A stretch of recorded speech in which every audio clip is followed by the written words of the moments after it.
identification. These aren't the droids you're looking for. These aren't the droids we're looking for. Use your aggressive feelings, boy. Let the hate flow through you. Got a bad feeling about this. It's a trap!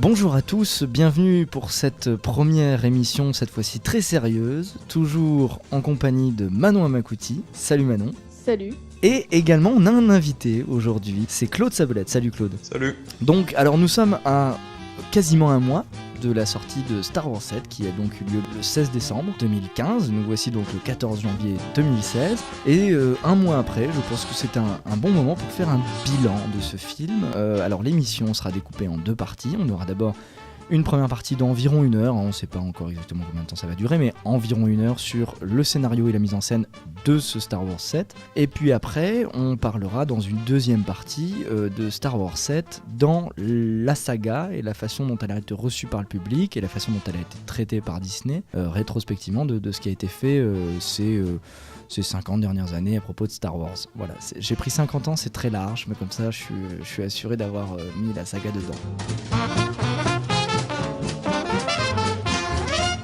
On est en présence de gros fans, surtout pour toi Manon, si je dis pas de bêtises. Grosse fan. Ah oui, grosse fan parce que c'est le premier film que j'ai vu au cinéma, La Menace Fantôme.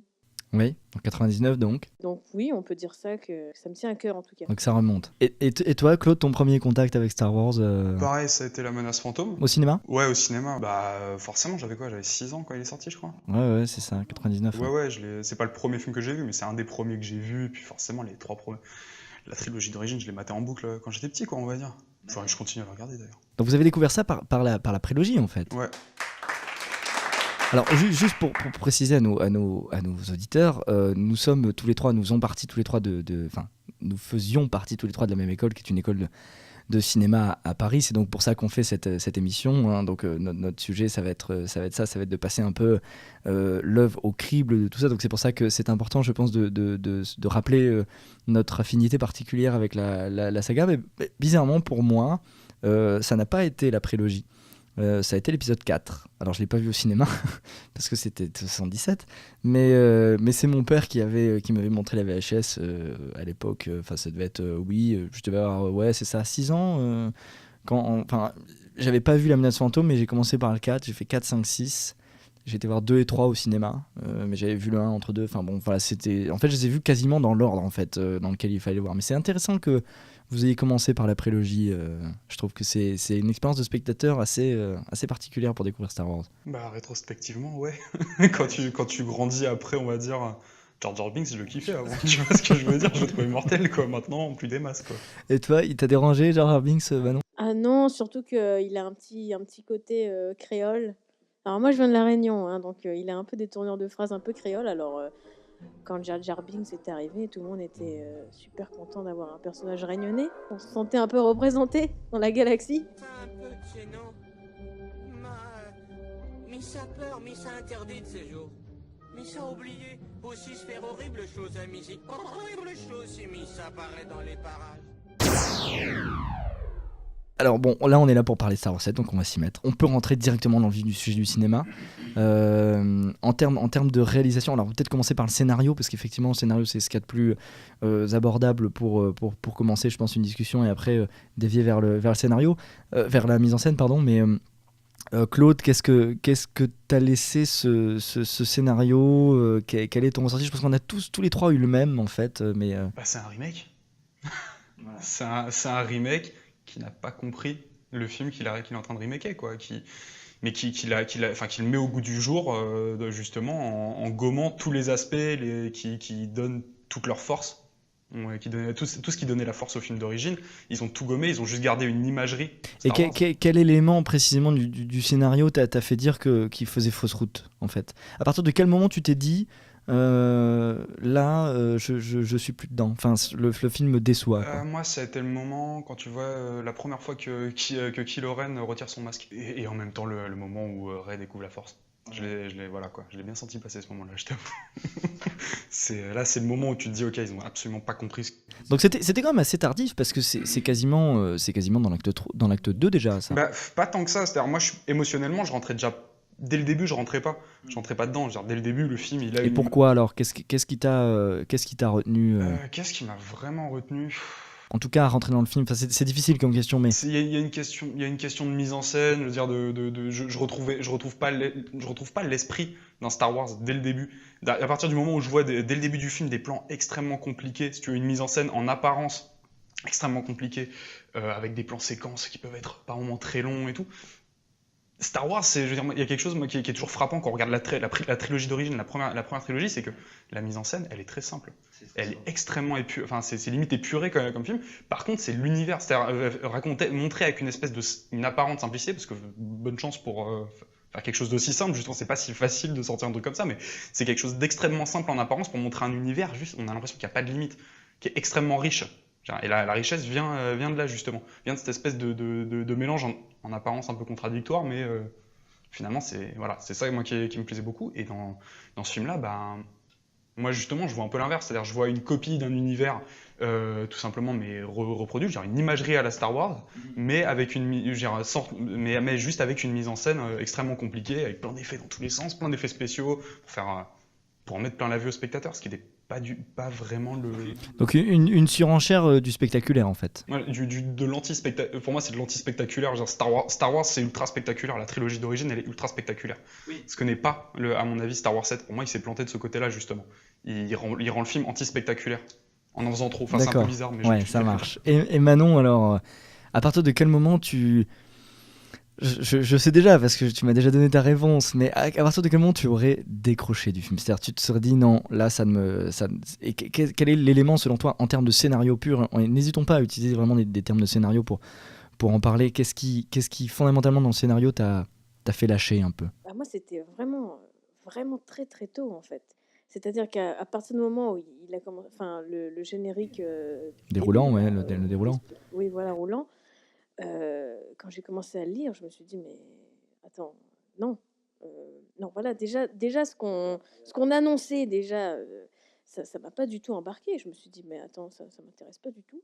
Puis après, bon, ça a été un enchaînement de gags, on va dire ça comme ça. Ça a été... Mais oui, j'ai lâché... La concentration sur le scénario, en tout cas, je l'ai lâché très tôt. Oui, d'ailleurs, précisons au passage que c'est Laurence Kasdan qui a écrit le scénario, qui est en partie, parce que je vois que Claude fait une moue, mais le scénario a été écrit en partie par Laurence Kasdan, qui est le scénariste de l'épisode 5. Du coup, c'est ça qui est assez déroutant finalement, c'est que on s'attendait, enfin quelque part, le film avait potentiellement, on va dire même dans ses fondements créatifs, une part déjà prometteuse. Voilà, une part qui faisait des promesses. Voilà. Et donc toi, t'as décroché dès le texte de déroulant. Ce qui est super tôt. Alors plus tôt, il y avait le logo Lucasfilm. J'ai pas été déçue du film parce que j'ai passé un bon moment, mine de rien, j'ai beaucoup ri. Voilà. Après, c'est pas du tout positif pour le film, on est d'accord, c'est pas du tout positif. Mais ouais, je me suis moquée et au final, j'ai passé un bon moment. J'ai essayé de tirer parti des erreurs du set pour passer de bonnes heures quand même, parce que c'est long de bonnes heures quand tu commences déjà dès le début à décrocher. Je vais donner des exemples. Ce sera pas dans l'ordre, mais Leia, par exemple, qui arrive comme ça. Elle arrive comme un cheveu sur la soupe, cette Leia. Elle sort des buissons. Ouvertement, elle sort des buissons. Elle sort du vaisseau, oui, mais qui sort des buissons. C'est un peu, voilà. On peut... Il y a des choses, on n'y croit pas, en fait. On n'y croit juste pas. Le Faucon Millenium qui est resté comme une vieille chaussette dans ce désert, tout le monde s'en fout, personne essaie de le faire décoller. Puis, bien sûr, au moment où elle veut s'enfuir, il marche à merveille. Ça fait 12 ans que Han Solo cherche son vaisseau, il le trouve pas. Oui, il retombe dessus au bout de 5 minutes, une fois qu'il a sorti l'espace. Et puis ces soldats de Rennes, c'est quoi l'armée de Rennes, ou je sais plus quelle Rennes, il a une... Ouais, Oui, il a des troupes. il a Oui. une troupe qu'on ne voit pas. En fait, au final, il est tout seul avec Oui, ses c'est vrai. Stormtroopers. Effectivement, dans le texte déroulant, Hein. il y a cette question Exactement. de. C'est vrai, c'est Non, vrai, mais c'est vrai, c'est vrai. oui.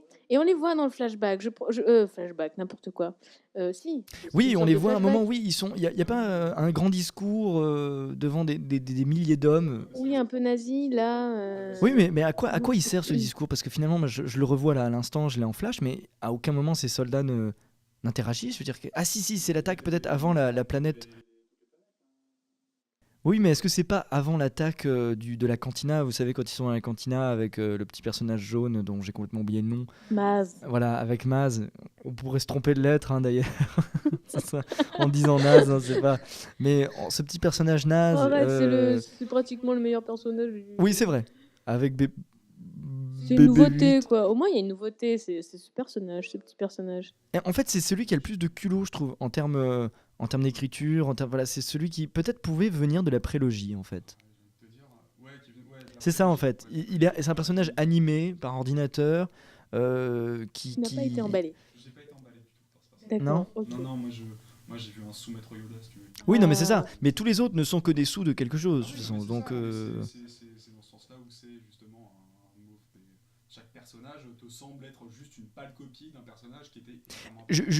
Jusqu'aux planètes, c'est ça qui est assez incroyable, c'est qu'on commence sur Jakku, qui est une copie de Tatooine, mais de part en part, il n'y a aucun doute à avoir là-dessus. Cette découverte du Faucon Millenium intervient à peu près au même tempo qu'il apparaissait dans le 4. Enfin, je veux dire, tout concorde en fait. Quand on appose les deux films, on se rend compte qu'il y a vraiment. Enfin, c'est absolument incroyable. Et donc, ils disparaissent, ils se retrouvent sur cette planète. Je sais même plus par quelle pérégrination il passe. Voilà, j'ai vu le film il y a un mois, je m'en souviens quasiment plus. C'est pour dire vraiment à quel point ça m'a marqué. Mais il se retrouve sur cette planète qui, moi, m'a un peu fait penser à Kashyyyk, avec ces arbres, cette espèce de temple un peu chelou. D'ailleurs, on se croit que c'est un temple et que c'est pas du tout une cantina. Enfin, il y a un truc un peu bizarre qui se passe. À la fin, il y a un combat dans la forêt enneigée. Et puis cette fameuse destruction de l'étoile. Alors oui, bien sûr, il y a du spoil, hein, mais on le fait un mois après, c'est pour spoiler, hein, je tiens juste à préciser. Mais donc cette bataille spatiale à la fin contre l'étoile super puissante, Starkiller, qui à la base était le nom de Luke. Voilà, c'est ça. Il devait s'appeler Luke Starkiller à la base parce qu'il c'était le destructeur d'étoiles. Et il devait effectivement détruire l'étoile noire. C'est pour ça qu'il l'avait appelé Starkiller. Il l'a changé en l'appelant Luke Skywalker. Et du coup, Starkiller est devenu l'étoile qui. Voilà. Donc, juste pour dire que même pour nommer les objets, ils sont allés rechercher des trucs que Lucas avait enterrés, quoi. C'est le gros problème du film, c'est qu'il utilise en fait. Le film, il racole à tous les étages. C'est impressionnant, quoi. Tout est vraiment là pour le fanservice. Enfin, c'est quasiment. C'est un film fanservice, le film, quoi. C'est que ça. Donc, ils vont te chercher, genre l'étoile, on va l'appeler Starkiller, parce que c'était le nom de Luke Skywalker dans la première version, dans le premier scénario de George Lucas, quand même, que tout le monde a trouvé ridicule et où tout le monde lui a dit, enterre-le, réécris tout. C'est un point, les mecs, ils sont au point de faire des clins d'œil même à des trucs que tout le monde, qui n'ont pas existé, ouais. Mais surtout que tout le monde sait d'avance que c'est nul. Le premier... Non mais c'est vrai, c'est hallucinant. Le premier scénario de George Lucas, tu peux le trouver sur le net. Ouais. Tu lis le truc, c'est la menace fantôme, mais vraiment quoi. C'est genre le mec en fait à l'origine, il voulait vraiment, enfin voilà, il voulait faire la menace fantôme quasiment quoi. C'était juste ça. Ils vont, tu vois, ils vont jusqu'à choper des trucs qui étaient dans ce scénario-là. En même temps, ils essayent de répondre à ce qu'aurait dû avoir, par exemple, la vraie fin du Retour du Jedi avec la mort de Han Solo, par exemple. Normalement, Han Solo devait mourir. Oui. Sauf que les mecs ont envie de dire entre-temps, on a eu le Retour du Jedi et quoi qu'ils disent, on a eu une fin. On a eu une fin à cette trilogie. Il s'est passé quelque chose entre-temps. Tu peux pas ramener le personnage tel qu'il était à l'époque pour le faire se faire tuer comme ils le font, en plus de manière quand même complètement ridicule. Aussi. Alors le film en fait est schizophrène, je pense. Je pense qu'on peut parler d'un film schizophrène. Je sais pas ce que tu en penses maintenant, mais c'est-à-dire cette envie de quelque part d'innover sur très peu de points. Parce qu'en fait, on a l'impression qu'il sait qu'il faut, il faut faire un film. Et on s'est appuyé seulement sur un contenu préexistant, sans le faire avancer. Par exemple, jusqu'à Dark Vador. C'est-à-dire, Dark Vador étant la figure ultime du 1, 2, 3, 4, 5, 6, on a repris son casque et on a fait semblant de mettre un méchant qui avait envie de devenir comme lui. Donc on a le sentiment en fait, d'un truc qui essaie de s'insérer dans la veine de quelque chose, Hein, c'est un peu ça concrètement avec cette espèce de mixture scénaristique, mais il dénote complètement parce qu'il passe pour un film de fan fanfiction parce qu'il n'innove pas, il n'y a rien de nouveau dans ce scénario. Mais surtout, regarde truc tout bête. Maintenant, quand on voit la trilogie d'origine, quand on voit l'évolution qu'a Dark Vador, c'est quoi le seul moment où il retire son casque, par exemple? C'est tout à la fin. C'est à la toute fin. Oui, c'est il tout à la redevient fin, Anakin Skywalker. Mm. Quand les mecs ils te font Kylo Ren qui, au bout d'une demi-heure de film, tu ne sais pas pourquoi, va retirer son casque pour parler au personnage de Rey, j'ai envie de dire, vous avez essayé de faire une copie de Dark Vador, mais vous avez même pas compris son importance. Pourquoi est-ce qu'il était comme ça? Moi, c'est ça qui me... Pourquoi est-ce qu'il était masqué, mais ouais. tout, Ah, c'est merde, j'arrive pas à trouver mes mots, mais... Kylo Ren est en pleine crise d'ado. Ouais, non, mais bon... Oui, c'est une crise d'ado, ouais. Alors oui, effectivement, on peut parler de ce méchant parce qu'il est complètement... Alors en termes de casting, je trouve qu'il y a un vrai problème. Je sais pas ce que vous en pensez, mais je trouve qu'il y a un vrai problème là pour Kylo Ren. Parce qu'en fait, en plus, dans les interviews à la télé, il est pas trop mal, Adam Driver, ça s'appelle comme ça. Ouais, Adam Driver, ouais. Mais alors dans le film... Vraiment, aucun sex appeal, aucun charisme, il n'y a vraiment rien du tout. Déjà, c'est c'est une appréciation tout à fait personnelle, mais je le trouve moche, moi. Voilà. Je te dis que moi aussi, je l'ai trouvé moche. Mais après l'avoir vu à la télé, je le trouvais pas mal. Même il a fait une couverture, je sais plus de quel magazine, et je le trouvais pas mal sur les couvertures. Bon, déjà, écoute, valait mieux qu'il garde son masque. En fait, quand il l'a enlevé, je me suis dit, oula, non, bah remets-le. Non mais oui, il est...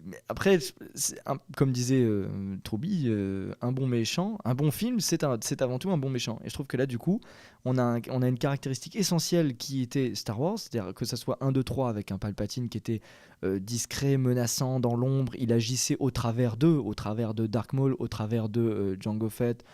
C'est Django, ouais, c'est après son fils Boba. Au travers de Django et ainsi de suite. Django, pas Quentin Tarantino, hein, Django Fett. Voilà. Et jusqu'à se découvrir à la fin du 3 où en fait il finit par agir par Anakin Skywalker, ce qui était en termes de scénario vachement intelligent. Et Dark Vador qui était une menace, cette espèce de montagne noire, super angoissante, rien que par sa respiration et compagnie. Là en fait on a l'impression d'avoir fait une copie mais d'un méchant qui n'a pas d'existence, et en fait il s'en plaint dans le film. C'est ça qui est incroyable, c'est que le méchant se plaint d'être mauvais. C'est quand même dingue ça. Le méchant se retrouve face au casque de Dark Vador et dit « je suis pas un bon méchant ». Oui, c'est vrai. Et quelque part c'est ça.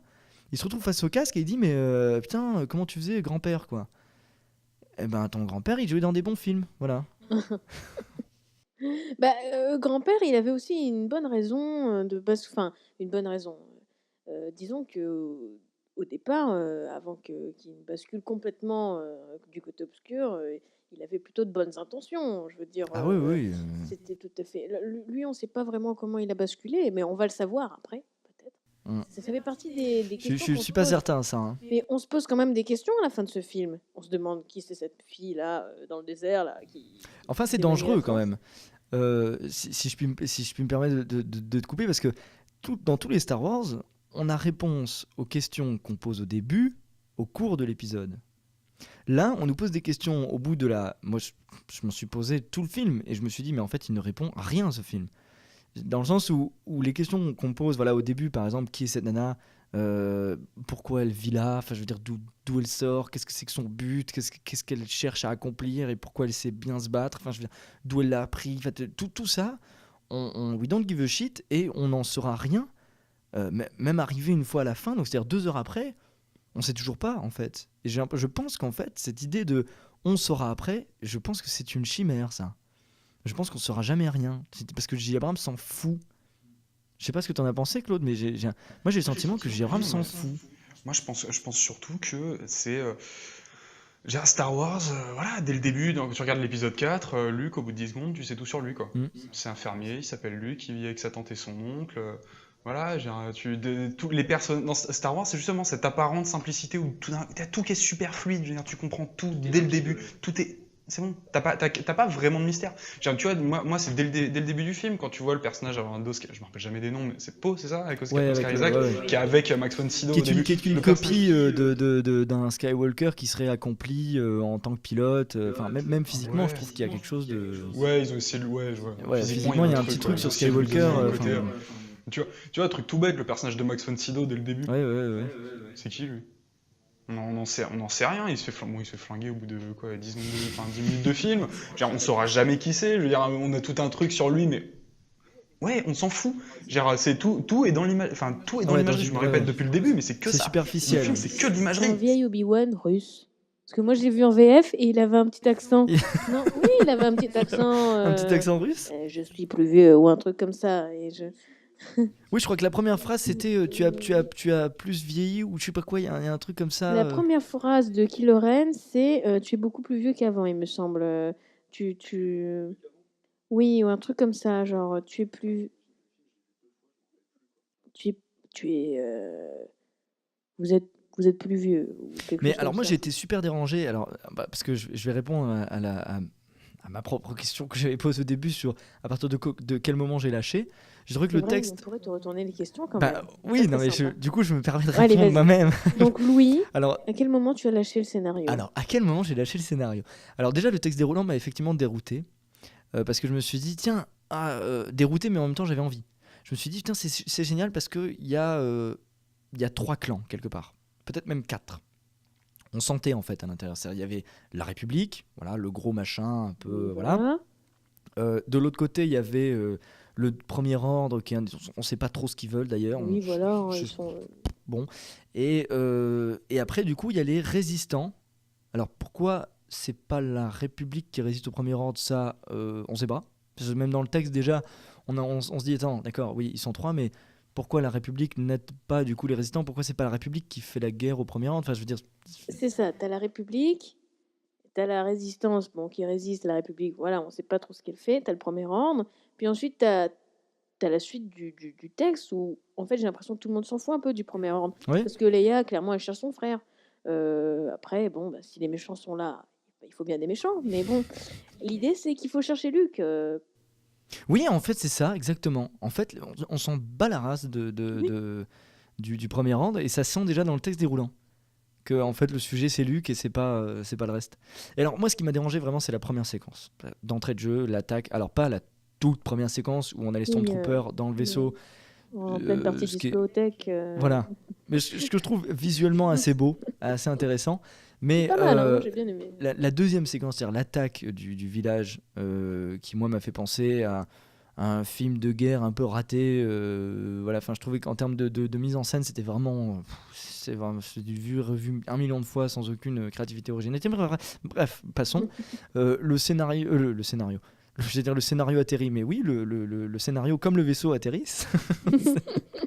Et Kylo Ren sort. Alors avant ça, déjà, on a les Stormtroopers qui se mettent en place pour tuer des civils. Et puis on a un Stormtrooper qu'on vient sélectionner comme ça. La caméra nous l'impose directement, genre c'est lui. Alors pourquoi lui et pas son voisin? Tu sauras jamais. Et t'inquiète pas, on te répondra pas. Et puis après, il y a son camarade qui meurt, qui lui met du sang sur le casque. Et en fait, moi je me dis déjà là, bon, ok, il n'y a pas un seul Stormtrooper. Ils ont attaqué, ils étaient quoi? Ils étaient une trentaine de Stormtroopers à peu près. Oui. Pourquoi lui et pas son voisin? On m'a imposé quelqu'un. Ça n'a jamais été le cas dans aucun Star Wars. À un moment où on arrive et on te dit c'est lui qu'on suit. À aucun moment. Le vaisseau, on peut reprendre l'épisode 4, 5, 6, vous prenez n'importe lequel. Dans le 4, le vaisseau se fait attaquer parce qu'il a les plans d'étoiles noires dedans. Que les plans d'étoiles noires sont jetés au hasard, ils atterrissent sur Tatooine et pas de bol, Tatooine, c'est Luke qui les récupère. Enfin, je veux dire, voilà, tous les personnages rentrent en scène à un moment où ils font partie d'un truc qui est plus grand qu'eux. Et là, juste ce moment, cet élan de compassion pour se dire, mon Dieu, la guerre, ça tue. Déjà, je trouve que là, je rentre pas, quoi. Je veux dire, pourquoi lui, quoi? Non, c'est vrai. En plus, il y a cette question pourquoi lui et pourquoi là? Parce que Oui. bon, ensuite, on se dit, par la suite, on apprend qu'en fait, il est agent d'entretien. Donc déjà, là, on se dit, ah oui, ils envoient les agents d'entretien vers la guerre. C'est bien, hein, et vraiment sous-effectif, hein, Premier Ordre. Et puis on se dit, pourquoi maintenant? Est-ce que si c'est sa première mission, ou s'il en a fait avant, pourquoi maintenant ils se rendent compte? Ah mince, on fait des trucs méchants. Enfin, Oui, c'est ça. En fait, on fait partie des méchants. Le mec se rend compte de ça. Voilà, écoute, hein, mieux vaut tard que jamais. Instant de conscience. Et alors, Prise de conscience. le deuxième truc qui m'a bien dérangé aussi, c'est que moi je pensais que le héros de ce film, ça allait être le pilote au début. Et en fait, au bout de 10 minutes, je me suis dit, mais attends, mais en fait, le pilote, on ne le reverra plus ou comment ça se passe? Et il disparaît jusqu'à la fin du film, jusqu'à ce qu'on s'en foute à nouveau, en fait. Il fait des apparitions, puis après, ah, c'est vrai, t'es là, toi? Allez, salut, à dans 1 heure. Et donc, bon, j'étais un peu surpris par ce choix-là. Et puis, le premier contact avec Kylo Ren, parce que Kylo Ren arrive, alors juste à la mise en scène, je trouvais que ça en jetait un peu. Le vaisseau atterrit, la plateforme descend, classique, et on a un espèce de travelling sur le côté qui avance, comme ça, et Kylo Ren qui avance vers la caméra, il passe sur la droite du cadre. Et je trouve que ça l'imposait à mort. Il arrive, tac, il y a le tir laser qui est arrêté, qui est magnifique. Et je trouve que tout ça, c'est désintégré en 4 secondes avec ce... allez me le chercher, ils vont le chercher, déjà ils courent. Oui, alors là, vraiment édifiant. Les Stormtroopers qui courent. C'est une règle de base. Un Stormtrooper ne court Il pas. ne faut pas filmer les Stormtroopers qui courent. Voilà. Parce que comme je disais hier, Claude, je te le redis maintenant, ça ressemble à des ramasseurs de balles de Roland Garros, là, qui sont en train de se... Là, on ne filme pas des Stormtroopers en train de courir. C'est pas possible de courir dans ces espèces d'armures en plastique, là. Alors, on ne filme pas. C'est tout. C'est contre-esthétique. Donc voilà, bref. C'est vrai. Non, mais, et après, quand il se retrouve face à Kylo Ren et qu'il lui dit c'est à toi de parler ou c'est à moi de parler, là je me dis ok, alors là, c'est comme si j'avais pris un coup de pied dans le cul par l'ouvreuse du cinéma qui m'avait dit allez, sors de là, tu vois. Non, je rentrerai pas dedans.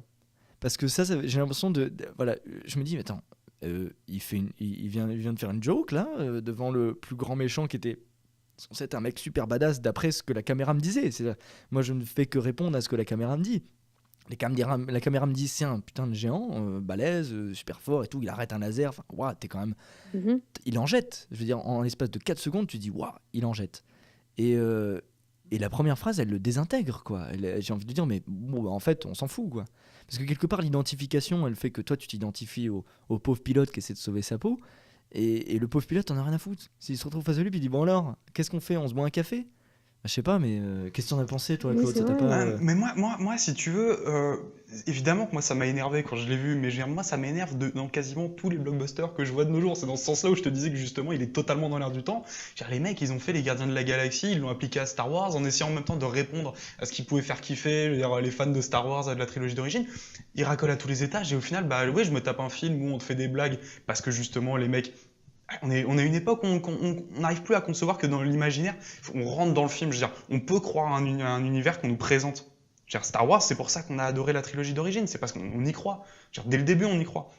Là, de nos jours, quand tu regardes les blockbusters, les 3/4 du temps, on te fait des blagues pour essayer de te maintenir dans le film, parce que les mecs, juste, ils n'ont pas confiance en ce qu'ils montrent. C'est totalement ce que je vois dans ce film. J'ai l'impression que personne n'y croit. Il n'ose pas, en fait, il n'ose pas s'affirmer en tant que film, alors c'est ça le...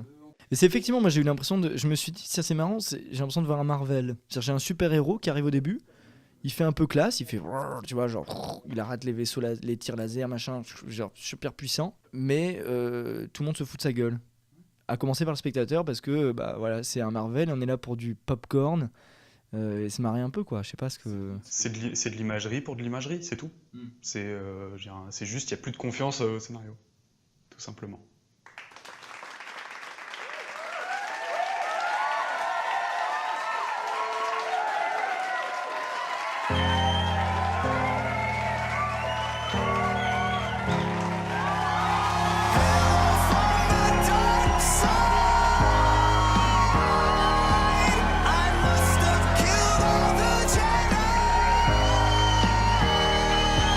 Can't say that I'm sorry for blowing up